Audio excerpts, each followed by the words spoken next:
പ്രകൃതിരമണീയമായ വയനാട് വിറങ്ങലിച്ചു നിൽക്കുകയാണ്. നികത്താനാവാത്ത നാശനഷ്ടങ്ങളിലാണ് പ്രദേശം.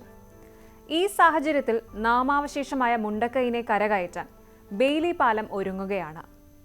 ബെയിലി പാലം നിർമ്മിക്കാൻ ആവശ്യമായ സാമഗ്രികളും ഉപകരണങ്ങളുമായി വ്യോമസേനാ വിമാനം ഡൽഹിയിൽ നിന്ന് കണ്ണൂർ വിമാനത്താവളത്തിലും അവിടുന്ന് ട്രക്കുകളിൽ വയനാട്ടിലും എത്തിച്ചു കഴിഞ്ഞു.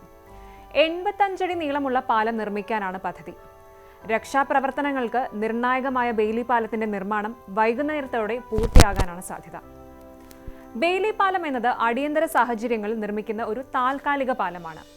മുൻകൂട്ടി നിർമ്മിച്ച ഘടകങ്ങൾ കൂട്ടിയോജിപ്പിച്ച് എളുപ്പത്തിൽ നിർമ്മിക്കാവുന്നതും എടുത്തു മാറ്റാവുന്നതുമായ ഒരു താൽക്കാലിക പാലം. രണ്ടാം ലോക മഹായുദ്ധകാലത്ത് ബ്രിട്ടീഷുകാരാണ് ഇവ ആവിഷ്കരിച്ചത്. സ്റ്റീലും തടിയുമാണ് പാലത്തിന്റെ പ്രധാന ഘടകങ്ങൾ. താരതമ്യേന ഭാരക്കുറവുള്ള ഘടകങ്ങൾ നിർമ്മാണ സ്ഥലത്ത് ട്രക്കുകളിൽ എത്തിക്കാൻ എളുപ്പമാണ്.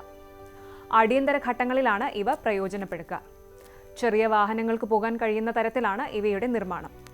ഭാരം താങ്ങാനുള്ള ശേഷി അനുസരിച്ച് ക്ലാസ് 40 ടൺ, ക്ലാസ് 70 ടൺ വിഭാഗത്തിലുള്ള പാലങ്ങളാണ് സാധാരണ നിർമ്മിക്കുന്നത്. ബെയിലി പാലം ഇന്ത്യയിൽ ആദ്യമായി നിർമ്മിച്ചത് പമ്പ നദിക്ക് കുറുകെ പത്തനംതിട്ട ജില്ലയിലെ റാന്നിയിലാണ്.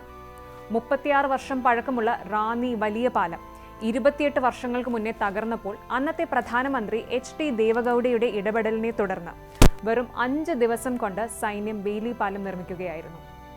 അതുപോലെ പത്തനംതിട്ട ജില്ലയിലെ അടൂരിൽ കല്ലടയാറിന് കുറുകെയുള്ള ഏനാത്ത് പാലം തകർന്നത് തുടർന്നുണ്ടായ ഗതാഗത പ്രശ്നങ്ങൾ പരിഹരിക്കാൻ കരസേന ബെയിലി പാലം നിർമ്മിച്ചത് 2017 ആദ്യമായി സൈനിക ആവശ്യങ്ങൾക്കായി ഇത്തരം പാലം നിർമ്മിച്ചത് കാശ്മീരിലാണ്.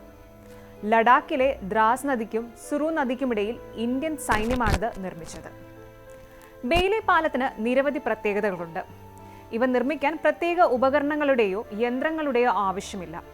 മിക്കതും കൈകൊണ്ട് തന്നെ കൂട്ടി യോജിപ്പിക്കാവുന്ന ഘടകങ്ങളാണ്. അതുകൊണ്ട് തന്നെ ക്രെയിൻ പോലെയുള്ള വലിയ യന്ത്രങ്ങളുടെ ആവശ്യം വരുന്നില്ല. നല്ല ഉറപ്പുള്ളതിനാൽ ചെറിയ വാഹനങ്ങൾ മുതൽ വലിയ ടാങ്കുകൾ വരെ ഈ പാലത്തിലൂടെ കൊണ്ടുപോകാനുമാകും. ബെയിലി പാലത്തിന്റെ ഈ ഉറപ്പാണ് മുണ്ടക്കൈക്ക് താങ്ങാവുന്നത്.